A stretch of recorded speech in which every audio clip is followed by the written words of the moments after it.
performance you were looking for. In your opinion, what was missing tonight? Well, I think everyone saw from the beginning we didn't connect with the game. We never were on the game, even when we scored and we scored the goal 1-1. We conceded the next action. Was really tough from the beginning.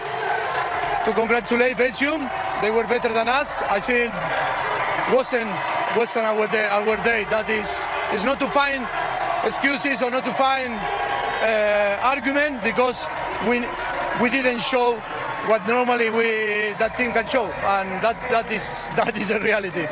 I can see the players leaving the pitch, the fans supporting your group. What has the support of the fans meant to this team throughout this World Cup? I think we need to learn. I think it's a process to learn. We need to assess that game, and we need to see why we didn't approach the game in the same way that the rest of the World Cup. Different reason. Maybe the explanation is so easy. Wasn't our day. In a collective and individual. Of course, the principal, responsible is myself. And yes, we need to see and to check what we did, because it wasn't the performance or the way that normally we play. Thank you.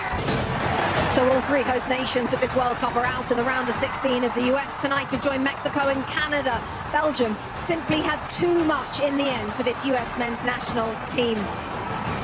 4-1 the final score here at Seattle Stadium, but back home for these folks in Heartbreak, Belgium, they enjoyed their night and they can look forward to a quarter-final against Spain on Friday. Let's hear now from the US head coach Mauricio Pochettino with our Jenny Taft.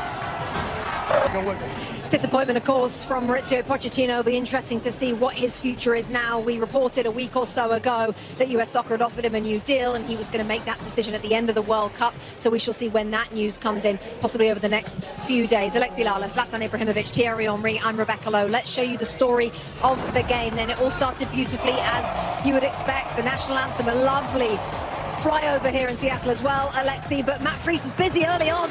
Yeah, Matt Friese had a lot to do this tournament. He gets really early. This shot is going the upper 90. Comes right across. Wonderful form. Great fingertip save. And so you think, all right, this might be a little different. And it was, because Belgium just followed it up with opportunities, including this one. U.S.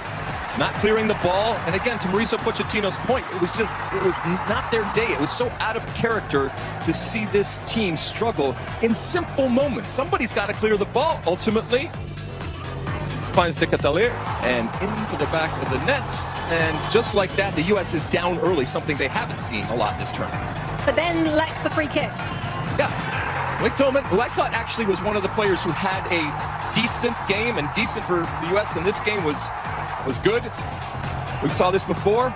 All right, gets a little deflection here, but again, it's going on net. Thank you very much. So now you think, all right, you got everything out. You fought back. It's 1-1, but then you get a good cross from Leandro Trossard, and who shows up? De Ketelaere scores his second goal in the tournament.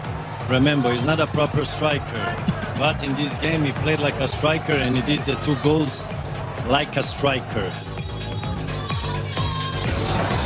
Then we have in the 45 minutes, you're gonna see here a throw-in, little flank, and then a try from Balo.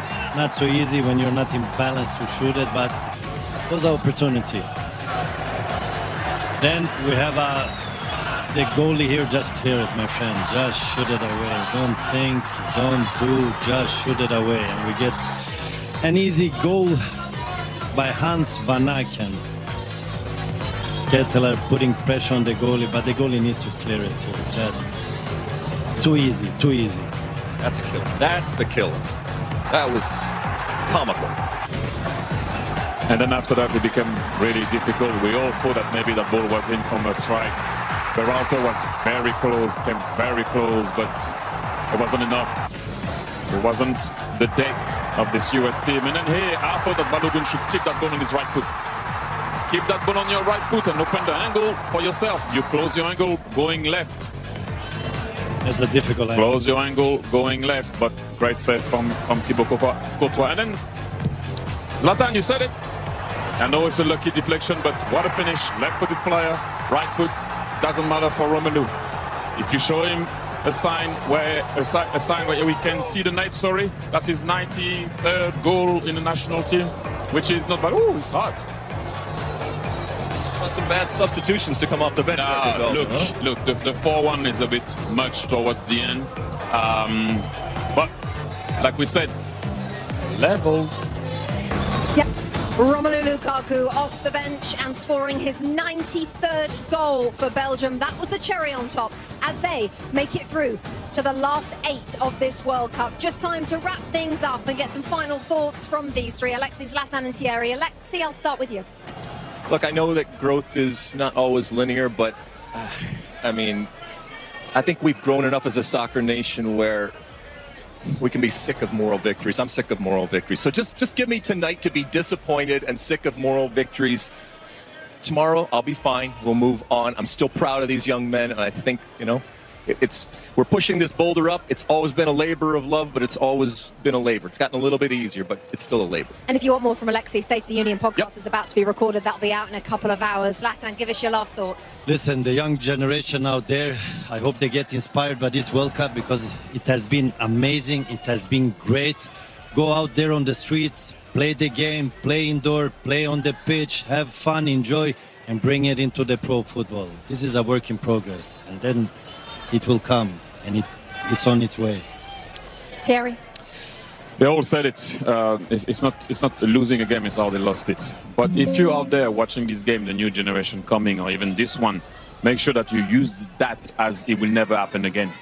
That's how I say it. That's what I used to say it when France couldn't do it before, 82, 86. I was like, wow, West Germany again knocked us out. I hope one day I'm going to be the guy that can maybe do it. I was fortunate enough to do it, but that's the mindset you need to have. Use it to make sure that you can not see that one again.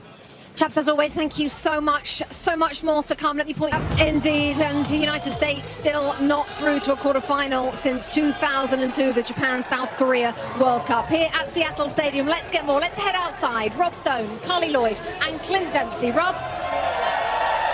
Rebecca, still some relatively high spirits here behind us. This game shouldn't define what the U.S. accomplished at this World Cup, but the fact remains they can't get past the big boys at the stage, on the biggest stage of international soccer, and they just couldn't get it into first gear at any point.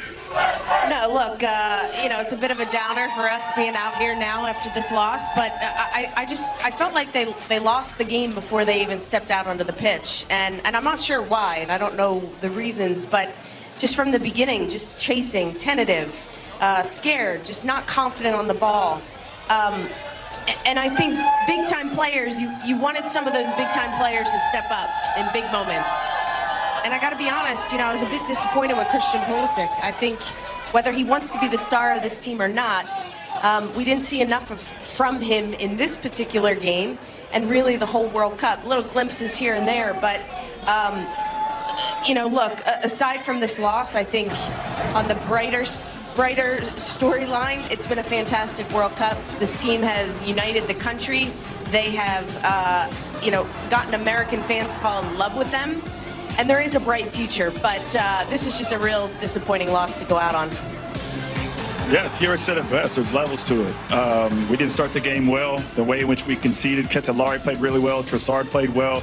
Tillemans played well for them. Luka Bacco as well. And then we get the goal against the run of play. You think, okay, we're back in it. But then we concede right away. All right, so we come out the second half, got a little bit more life to us. Looked like we're going to get back into the game. And to concede a goal, which we did when Matt Freese made that mistake. I mean, it was too much of a mountain to climb. And then to add insult to injury, another mistake from Chris Richards at the end. Lukaku gets the goal. So, look, happy for the team to have dealt with the pressure that they had on their shoulders to go out and inspire this country and get that home field advantage.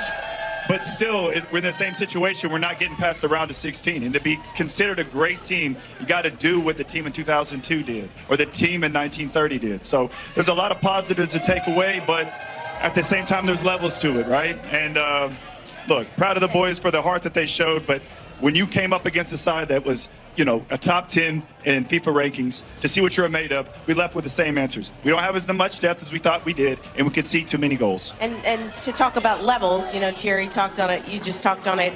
You can't make those mistakes against these top quality opponents. You're going to get exposed, and going into this World Cup, you know, we were a bit hesitant on how the back line was going to do, how Matt Freese was going to do, and that's what happens. You cannot afford to make mistakes like that, and it's just very disappointing. A lot of questions about what's next for this U.S. men's national team. They obviously accomplished a ton, getting themselves to the round of 16, getting this fan base, getting this nation behind them. We don't know the status of Mauricio Pochettino. His contract expires at the end of this tournament. Next summer, the U.S. in CONCACAF Gold Cup play the